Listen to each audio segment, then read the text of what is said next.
Welcome to a journey into myth, where the sea whispers and legends rise with every wave. Tonight, we open the gates of the deep, where ancient stories sleep beneath the restless waters. The ocean has always been a mystery, both gentle and wild, a mirror of human wonder and fear. In every crashing wave, in every hidden current, people once felt the presence of a powerful god. This god was Poseidon, ruler of the seas, master of storms, and keeper of secrets older than time. He was not only a god of water, but of horses and earthquakes, forces that shaped the ancient world. His trident could stir the oceans, summon waves, or calm the surface into silence and peace. To sailors, he was both protector and challenger, a force they prayed to before each voyage began. To the Greeks, he was a brother of Zeus and Hades, sharing the cosmos with gods and mortals alike. His palace lay beneath the sea, a kingdom of coral halls, pearls, and creatures of shimmering light. But beyond power and grandeur, Poseidon's story reveals the deep bond between man and the sea. Let us dive into the waters of myth, to meet the god whose spirit still echoes in every rolling tide. Long before the seas had names, the world trembled beneath the rule of an ancient titan. His name was Cronus, a father who feared his own children and the power they might bring. To guard his throne, Cronus swallowed each child at birth, hiding them in the darkness within. One by one, they vanished, until only whispers of hope remained in the heart of their mother. Rhea, weary of loss, longed for a day when her children would rise to see the light. When Poseidon was born, she could no longer bear the cruel fate that awaited him. With quiet courage, she sought a way to protect her newborn from the hunger of Cronus. She carried the infant far from the shadow of her husband's throne, into the hands of guardians. Some say she placed him in the care of Oceanus, the endless stream encircling the world.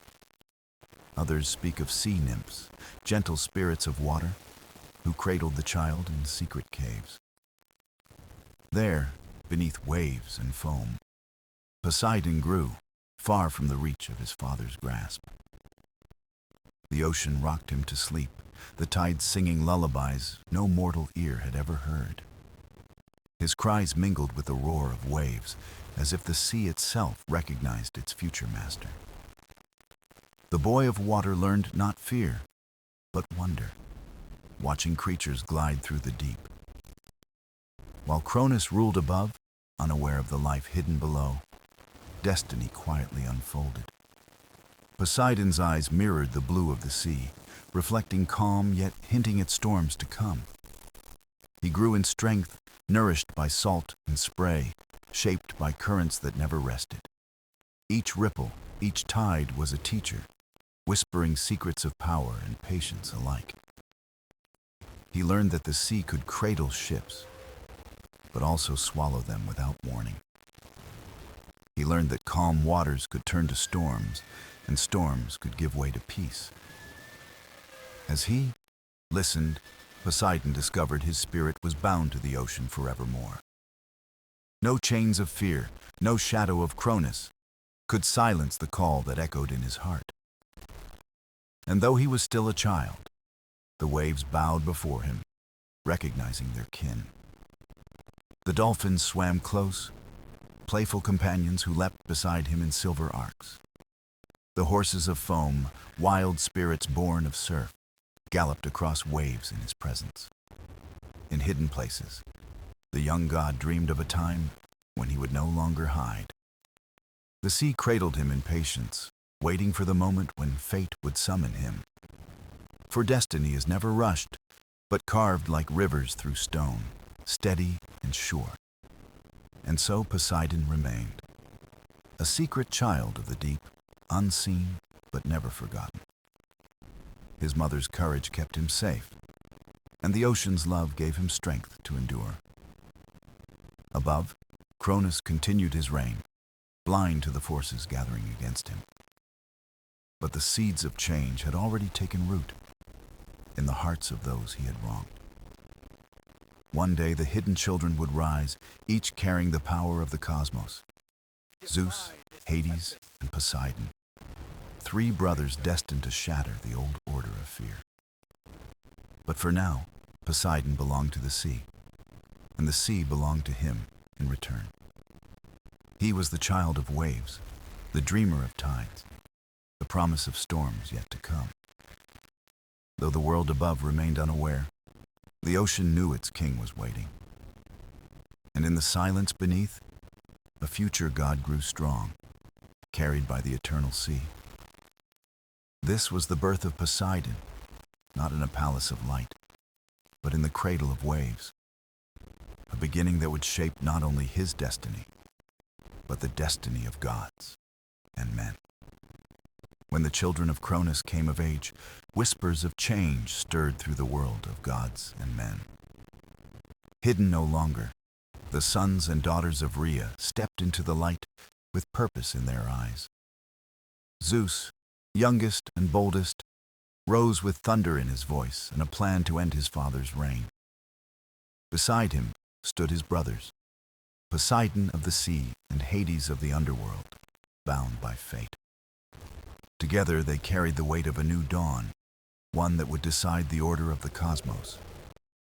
The battle of ages has often been told, yet it was not only a struggle of strength, but of destiny. Cronus, mighty though he was, could not contain the rising force of his own children forever. When the echoes of conflict finally faded, the throne of the world lay broken and unclaimed. Victory brought not only freedom, but a question. How should the vast realms be divided? The sky stretched infinite, the seas rolled endless, and the underworld waited in its silence. No single god could rule it all, for balance was needed to keep harmony across creation. So the brothers stood together, solemn and steady, ready to shape the world's new order. They cast lots, for chance was the fairest judge when power had no equal among them. Zeus drew the heavens, and the sky opened wide to welcome its thunder-bearing king. Hades received the underworld, where shadows dwell and souls find their eternal home. And Poseidon, with his deep eyes like the sea, took the vast waters as his eternal domain. From that moment, the ocean belonged to him, its waves rising and falling to his command. The trident, crafted by divine hands, became the symbol of his rule over the shifting tides. With it, he could stir storms, calm waters, and remind the world of the sea's great might. The division was complete, yet it was not a separation, but a bond of shared destiny. The three brothers remained united, each holding a realm yet bound by blood and oath. And though Zeus sat upon the highest throne, Poseidon stood no less in power or respect.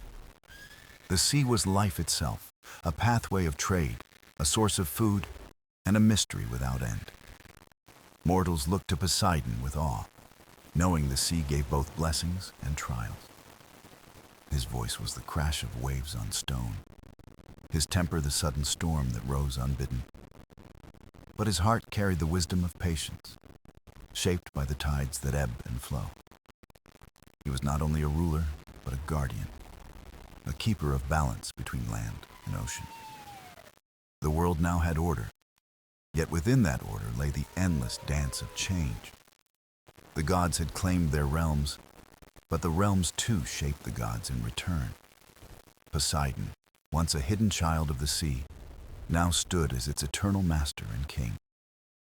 He walked the ocean floor as easily as land, his palace glittering with coral and gems. Dolphins leapt in joy at his passing, and horses of foam carried him across the waves. Every current bent to his will, yet he ruled with the rhythm of the sea itself. For the ocean is not only power, but mystery, and Poseidon embodied both in spirit. The division of the cosmos was not an end, but a beginning, a story just unfolding. Zeus with his lightning, Hades with his shadows, and Poseidon with his endless waters. Together they forged the balance that still holds the world, a harmony born of destiny. And so the sea god claimed his place, not as a shadow of others, but as a ruler eternal. His trident glistened in the depths, a sign that the ocean would forever answer to him. Thus the world was shaped, and Poseidon's dominion began, vast as the horizon itself. The waves became his voice, the tides his breath, the ocean his everlasting throne. Far beneath the surface of the sea, where sunlight fades into blue shadows, lies a kingdom of wonder. This was the realm of Poseidon, a place built not of stone and mortar, but of coral, shells, and pearls. The palace of the sea god shimmered like a dream, its walls alive with colors no mortal hand could paint. Columns of coral rose high, entwined with seaweed, glowing softly in the dim light of the ocean. Jewels of the deep, amber, sapphire, and pearl, decorated the halls in endless patterns of beauty. Fish of silver and gold darted through archways, as if they too belonged to the god's great court.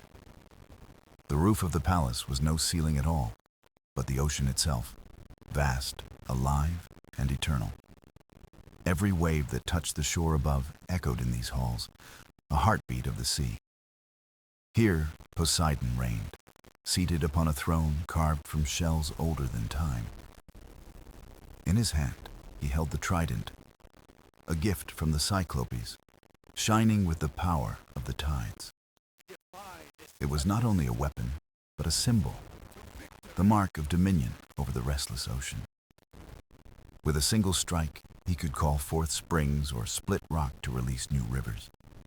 With a gentle touch, he could calm the seas, guiding sailors safely to their distant shores.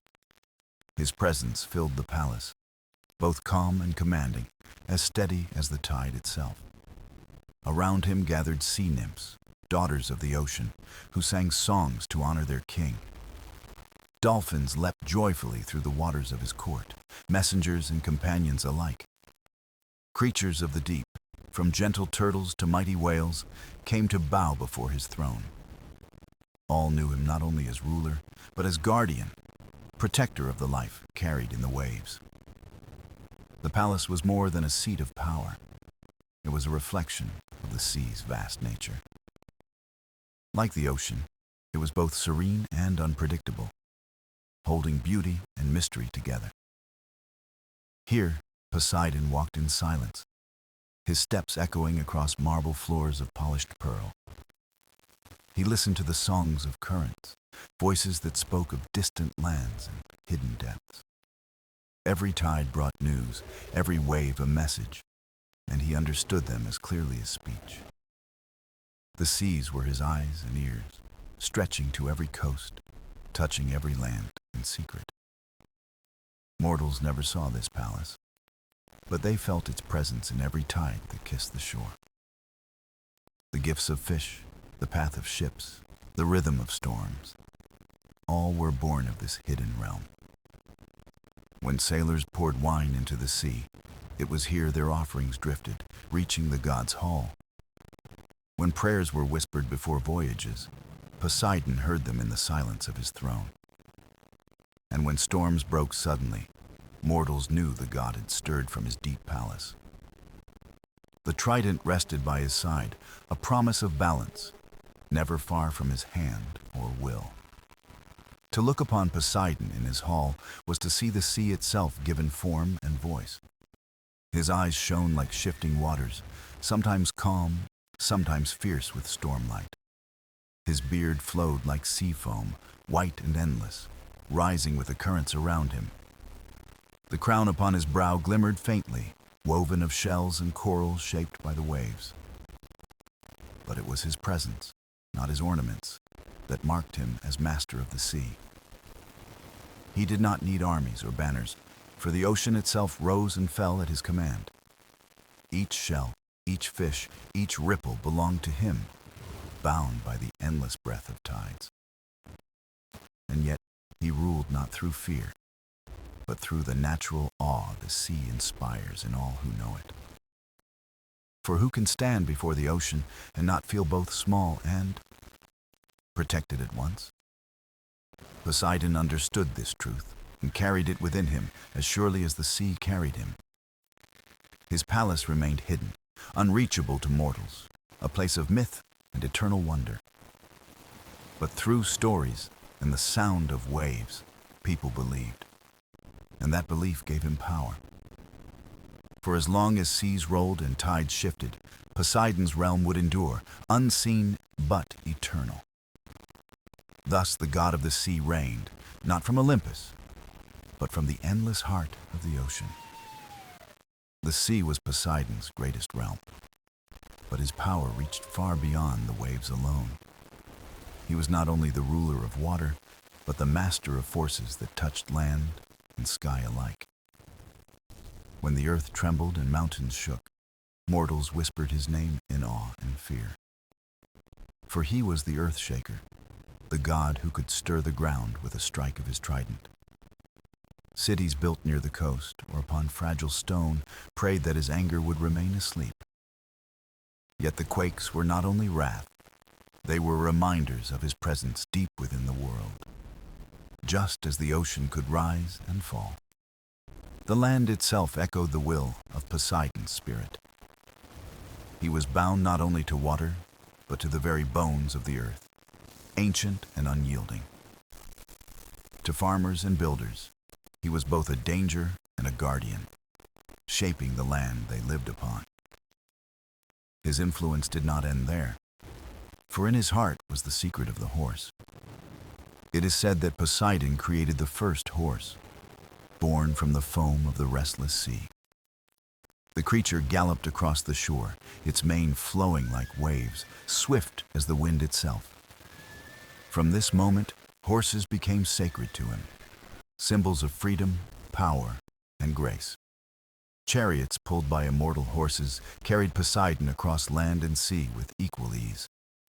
Their hooves thundered like waves against stone, echoing the rhythm of storms and tides. Mortals honored him not only at sea, but in the fields and arenas where horses ran in glory. Races and games were dedicated to his name, celebrating the bond between god and steed. For sailors, he was the keeper of calm waters, the protector who could guide them home. For riders, he was the spirit of speed and strength, a god who gave horses their fire. For all, he was the reminder that power comes in many forms, swift, strong, and untamed. Poseidon's domains were vast, crossing elements and binding land with sea in eternal balance. The ocean answered his call, the earth trembled at his command, and horses bowed to his will. Yet he was not cruel nor careless, for each gift carried both challenge and blessing. The sea could feed nations, yet it could also rise in storms if disrespected. The earth could yield harvests, yet it could shatter walls when balance was broken. The horse could carry warriors and kings, yet it demanded respect and gentle hands. In every realm he touched, Poseidon was both a giver and a tester of strength. Mortals who honored him with humility found his favor in journeys and labors alike. Those who forgot the sea's might or the land's fragility soon remembered through his signs. Temples rose not only beside the coast, but inland, where earthquakes reminded people of his reach. Altars stood where horses thundered across fields, offerings made to thank the god of speed. Every gift of Poseidon was a lesson that life is fragile, power must be respected, and balance kept.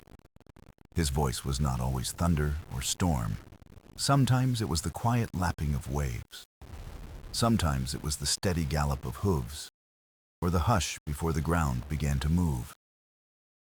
Always, his presence was near, woven into the very fabric of the world mortals walked upon. For to understand Poseidon was to understand the forces that shape existence itself. Water, earth, and motion. These were his.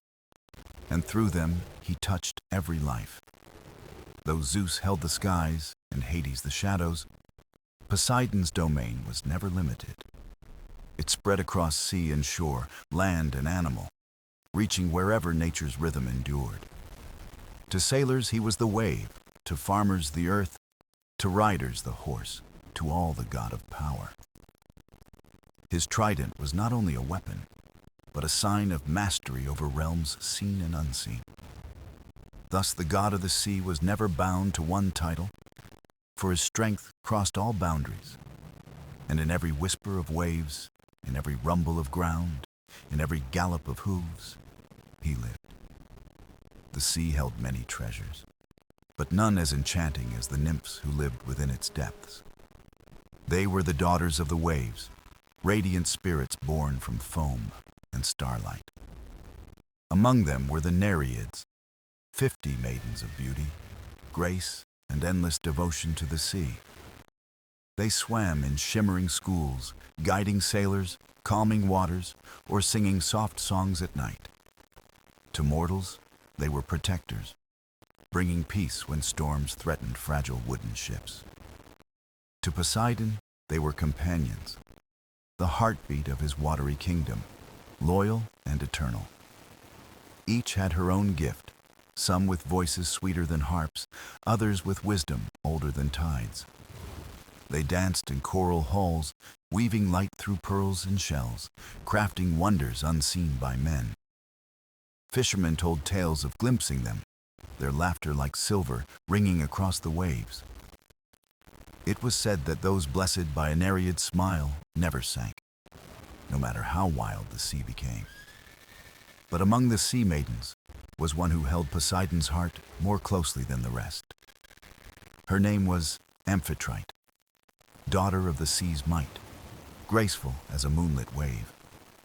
She was shy, dwelling quietly among her sisters, avoiding the eyes of both gods and men. Yet her beauty was undeniable, a glow that shone even in the darkest depths of the ocean.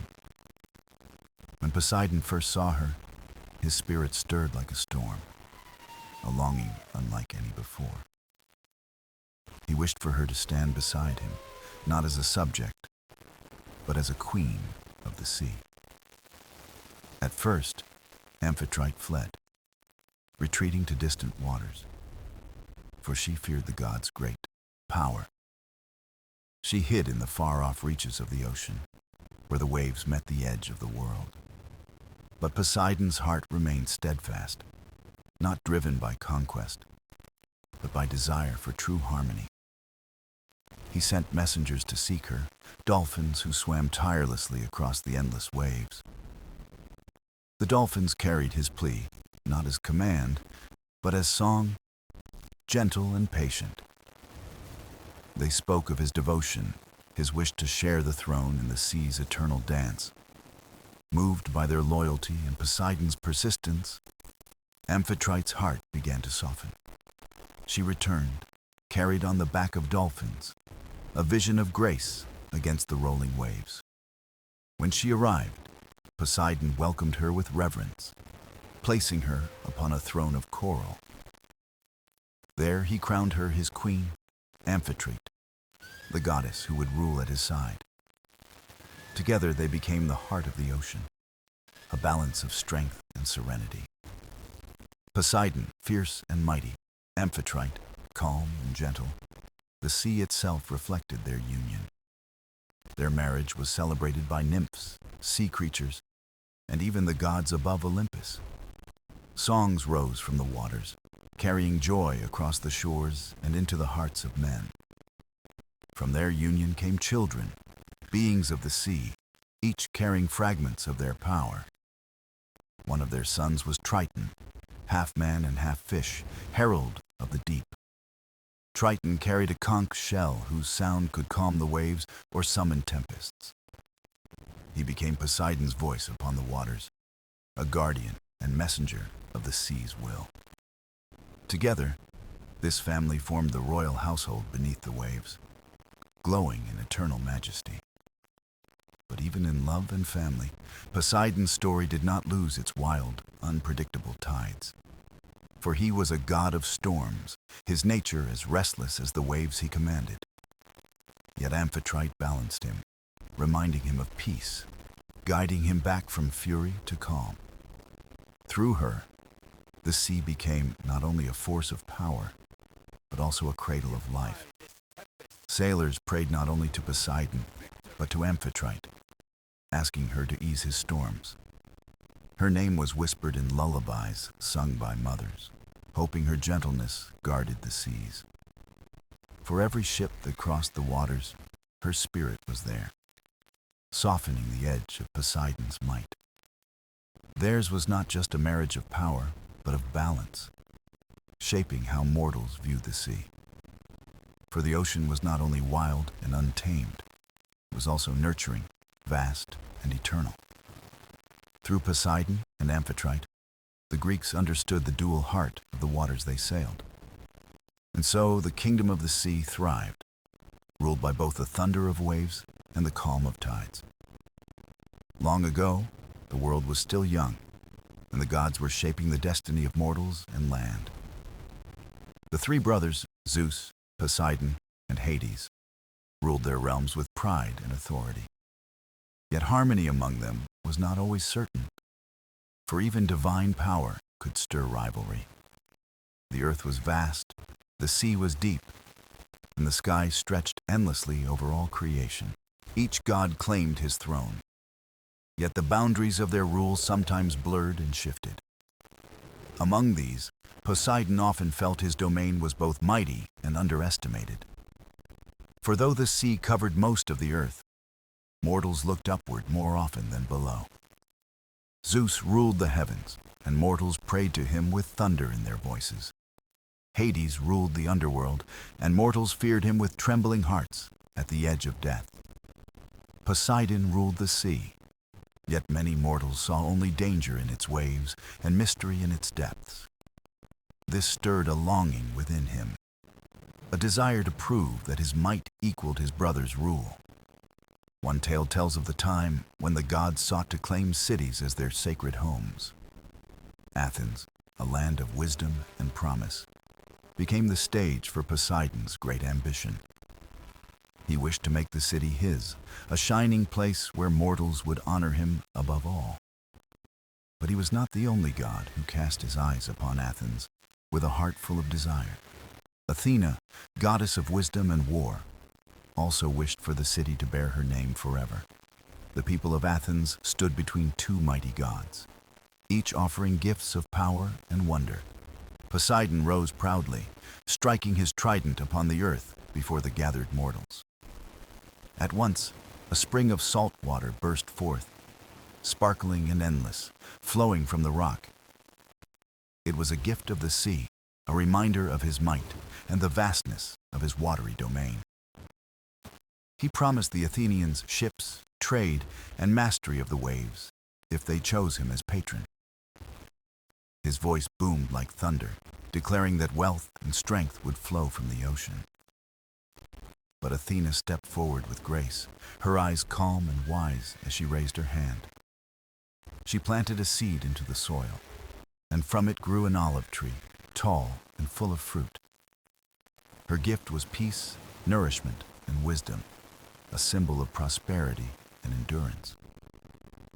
The people looked upon both gifts, weighing the salt of the sea against the fruit of the earth. In their hearts, they longed for stability, for food and wisdom to guide their children's lives.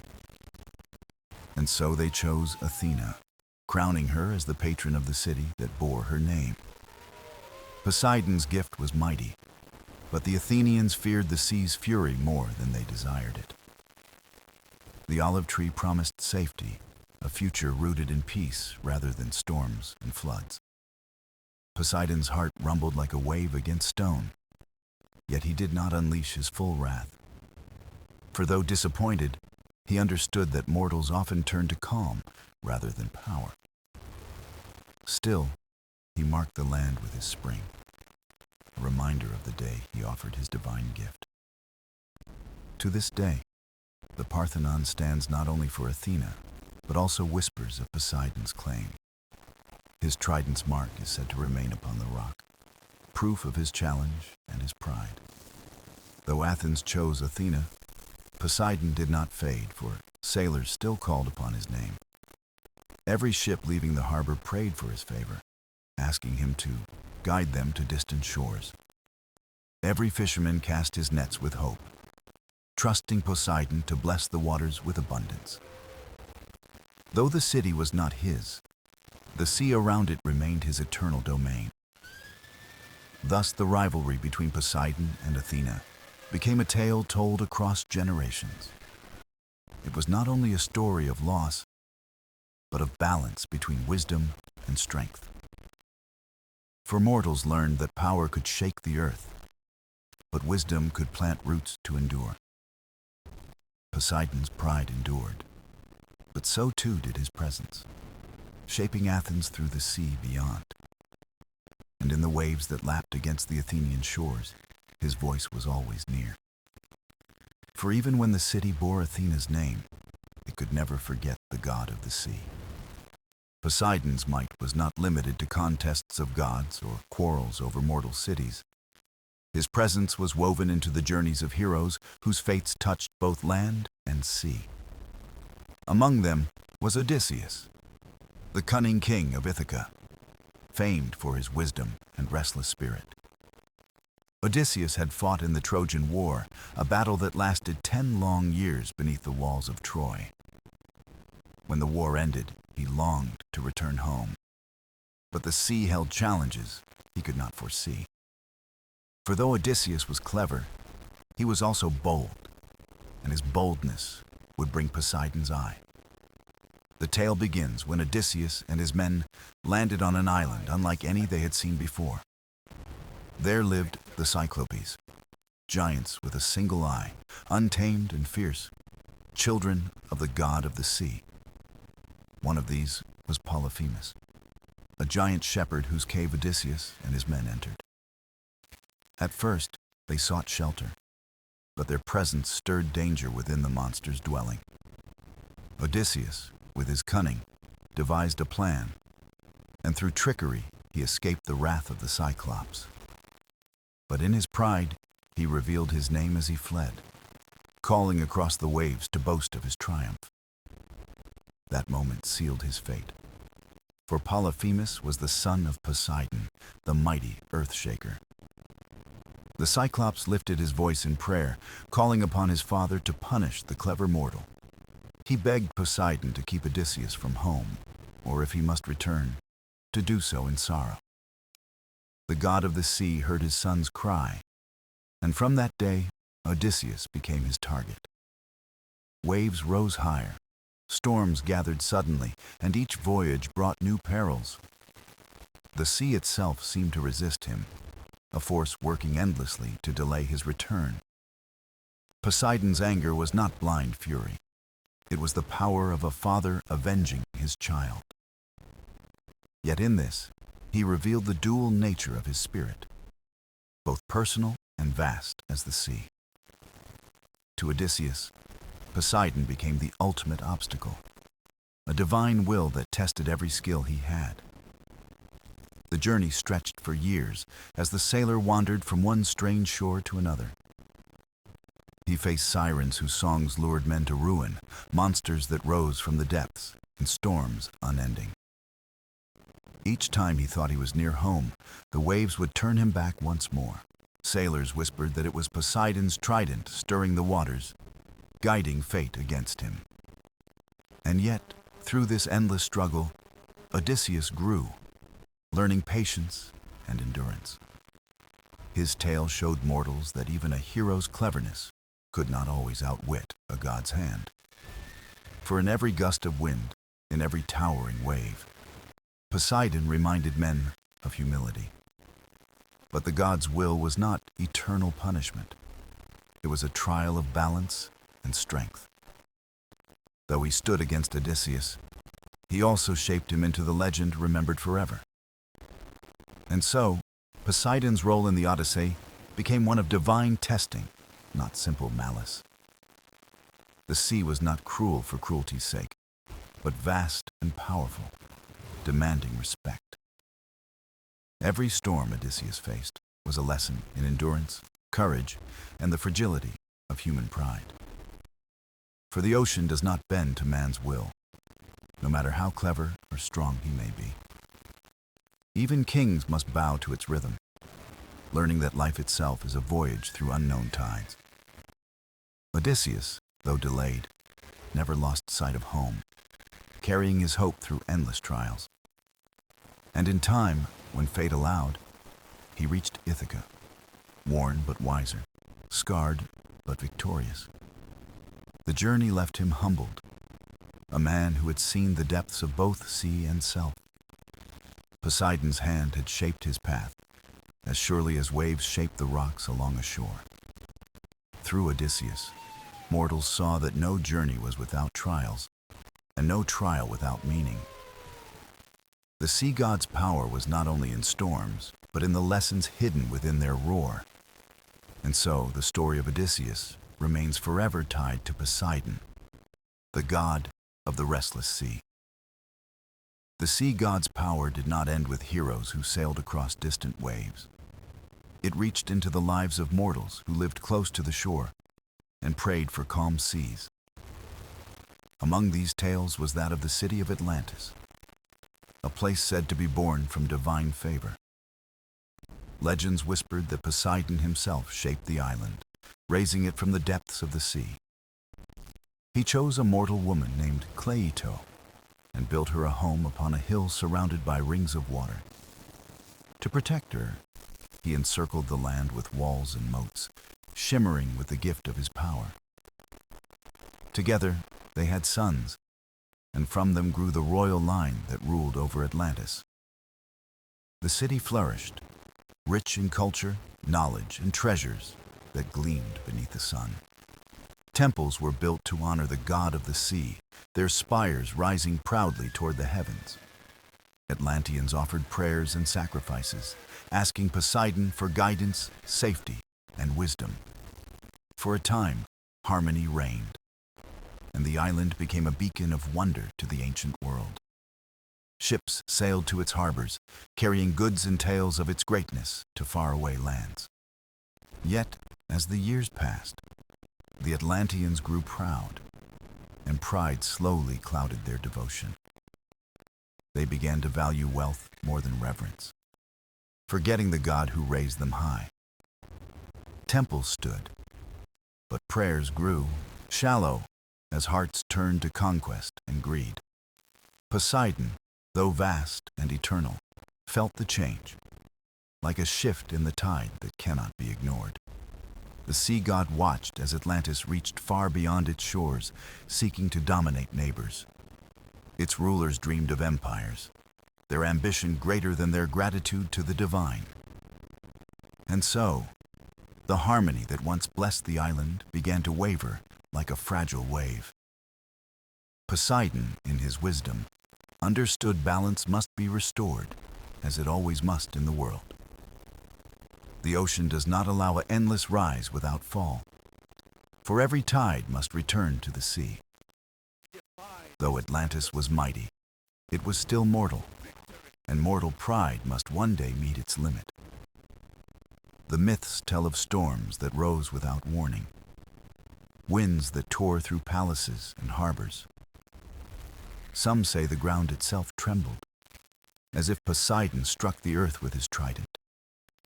The sea rose higher, swallowing ships, streets, and towers that had once gleamed in sunlight. In a single night, the island was said to vanish beneath the waves, lost to mortal eyes. Whether it was punishment or a natural cycle, the legend remains bound to Poseidon's name. The story of Atlantis became a warning, carried through generations by poets and sailors. It spoke of the sea's power to give life and greatness, and to reclaim it when balance breaks. Poseidon was not cruel, but he was just, for the ocean itself demands respect from all. In Atlantis, mortals saw the truth. Prosperity without humility is a ship without anchor. The tale lingered across centuries, shaping the way men viewed the restless god of the sea. To this day, Atlantis is remembered not only as a mystery, but as a mirror of human ambition. It shows how even the greatest cities may fall if they forget the power that sustains them. For Poseidon is not only a giver of riches, but also a guardian of harmony. The sea is eternal, but empires are not, and all must bow to the rhythm of the waves. Through Atlantis, the god of the deep revealed a lesson that endures beyond myth or history. It is the truth that the sea, vast and untamed, will always remind mortals of their place. And so, Atlantis lives on not as stone or city, but as a story woven into the tides of time. Each wave that crashes upon the shore carries its echo, whispering of Poseidon's will. The sea god remains, eternal and watching, guarding the balance between man and ocean. Long before Atlantis faded into myth, there were other stories of Poseidon that shaped the seas of Greece. One such tale was the rivalry between the god of the sea and Athena, goddess of wisdom. It was not a rivalry born of hatred, but of competition for the heart of a city yet unnamed. The mortals of Attica, a land rich with promise, sought a patron deity to bless their future. Both Athena and Poseidon desired this honor, for the city stood as a jewel among the hills. To decide fairly, the king of the land, Sea called upon the gods to present their gifts.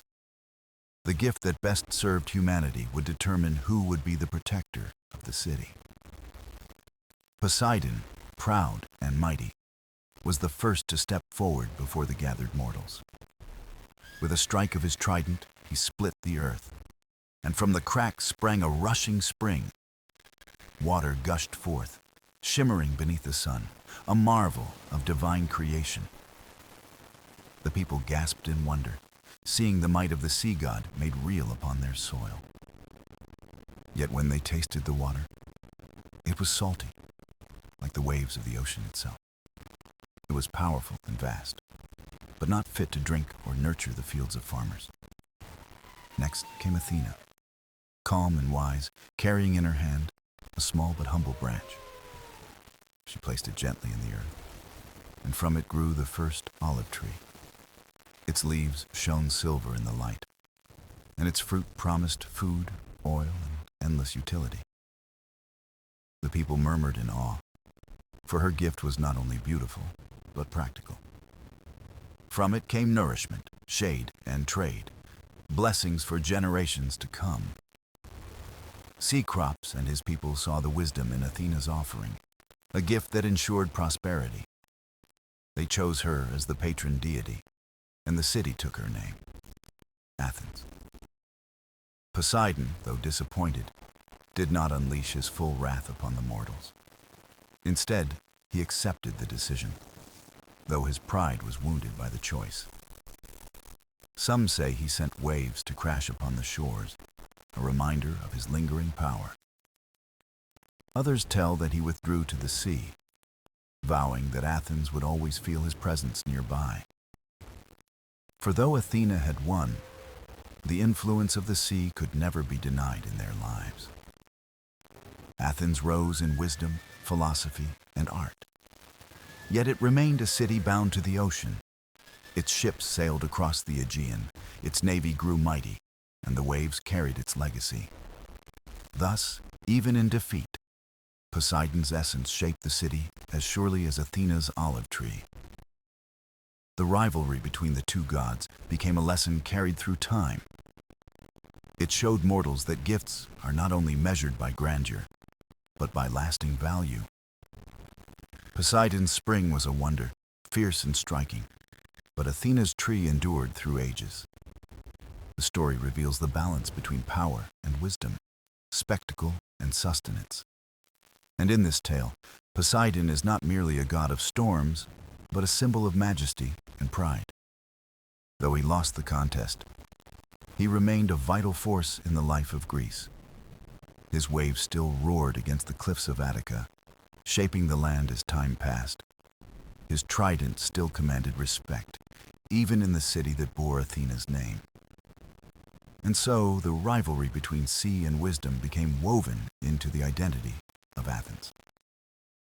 It reminded mortals that even gods could contend for love and legacy, just as men do.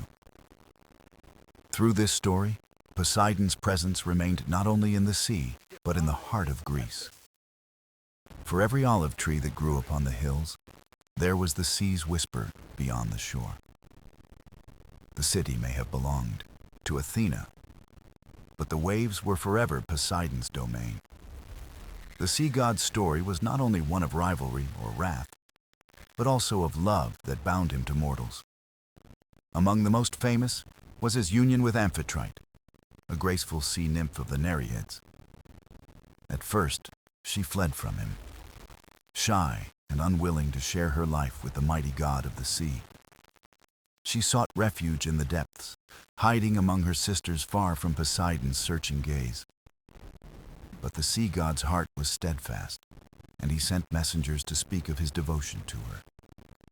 One was Delphinus, a dolphin, who swam swiftly to find Amphitrite in her hidden dwelling. The gentle creature told her of Poseidon's love, of his wish to make her queen of the oceans. Moved by the sincerity of the message, Amphitrite agreed and returned to the waiting god.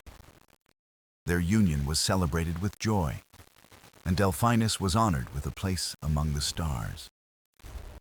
Thus, Amphitrite became queen of the sea, a figure of grace beside Poseidon's power. Together, they ruled the deep, their court filled with nymphs, dolphins, and sea-born creatures. From their union came Triton, a merman with the body of a man and the tail of a fish. Triton carried a conch shell, and when he blew it, the sea itself could be calmed or stirred.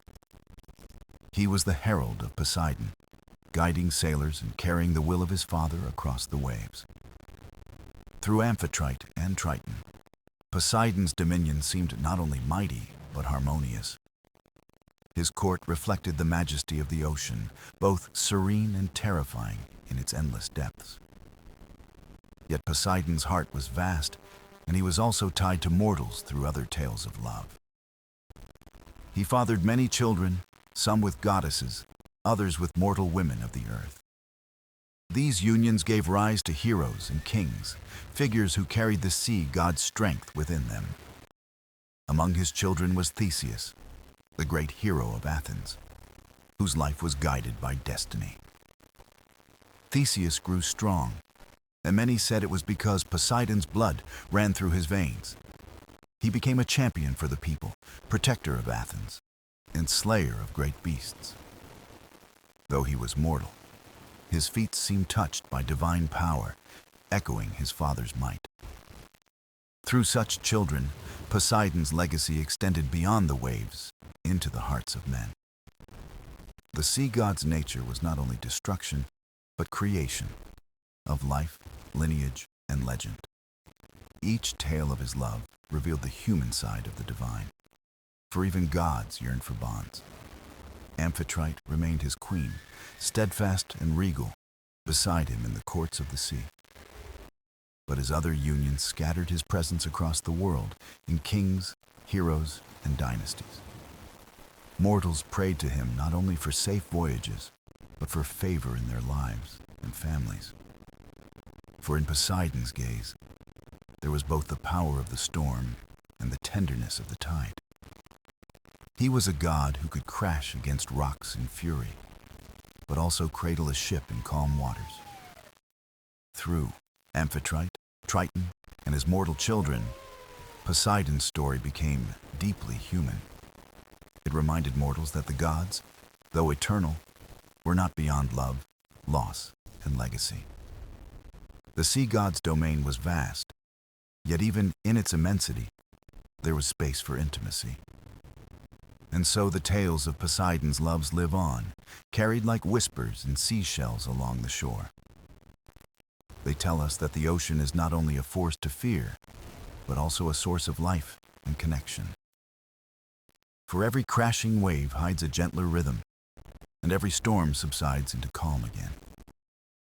Poseidon, lord of the seas, showed that even gods are shaped by the bonds they create.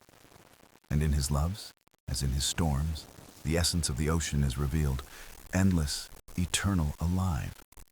The story of Poseidon, lord of the seas, draws to its close, but his voice still lingers in the waves.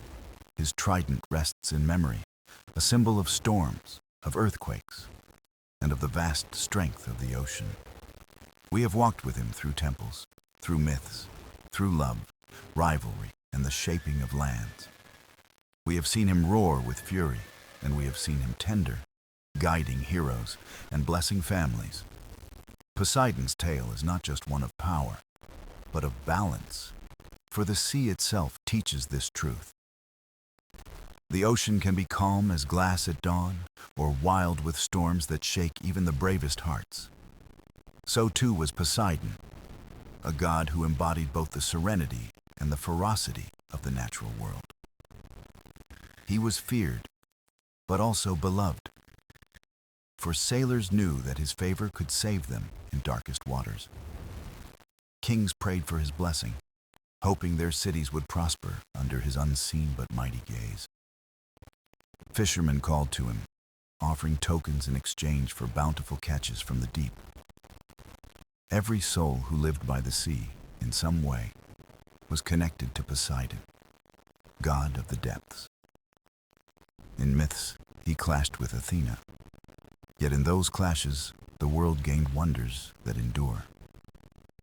In love, he found Amphitrite, whose grace softened his storms and balanced his restless heart. Through their son Triton, the sound of the sea itself was given a voice to calm or command. Through his mortal children, the god's legacy extended into the realm of men and their heroes. Theseus, child of Poseidon, proved that divine power could shape the destiny of mortal lives. Thus, Poseidon was not only the master of waves, but also the unseen guide of human fate. His story reminds us that gods are not distant forces, but mirrors of nature and human soul. The ocean he ruled was endless, yet within it, every drop told a tale of creation and renewal. For the sea was both grave and cradle, a place where life begins and where legends find their rest. Even today, when the wind stirs the horizon, we feel the echo of Poseidon's ancient presence. The crash of waves upon the shore is like the rhythm of his heartbeat through time itself. When storms roll across the oceans, we hear the roar of his voice and the thunder above. When the sea lies calm, reflecting the heavens, it is as if Poseidon has offered us peace. Though the world has changed, his myths remain, carried like shells upon the tides of history. They remind us that the sea is eternal, untamed, and deeply connected to the human spirit. We still fear it, we still love it, and we still find wonder in its endless shifting depths. Poseidon, lord of the sea, remains alive in every current, every wave, every whisper of foam. He is not only a figure of the past, but a presence woven into the fabric of our living world. For as long as the oceans stretch across the earth, the sea god's story will never end. He lives in the songs of sailors, in the prayers of travelers, in the dreams of storytellers. He lives in the call of dolphins, the sway of tides, the storms that rise without warning. He lives in the silence of the deep, where mysteries wait beyond the reach of mortal sight. And so, as we close this journey, we do not leave him behind, for Poseidon is never far. Every time we gaze upon the sea, we return to him, to the god who shaped its vast domain. Every wave that touches the shore is his reminder, timeless, powerful, and filled with mystery. The story ends here, yet the ocean continues, and with it, the voice of the sea god endures. Poseidon remains eternal, like the tides, rising and falling, but never ceasing in their flow. And if you listen closely to the waves, you may still hear him calling, deep and eternal. For the sea is his gift, his throne, his legacy, and it is alive forever.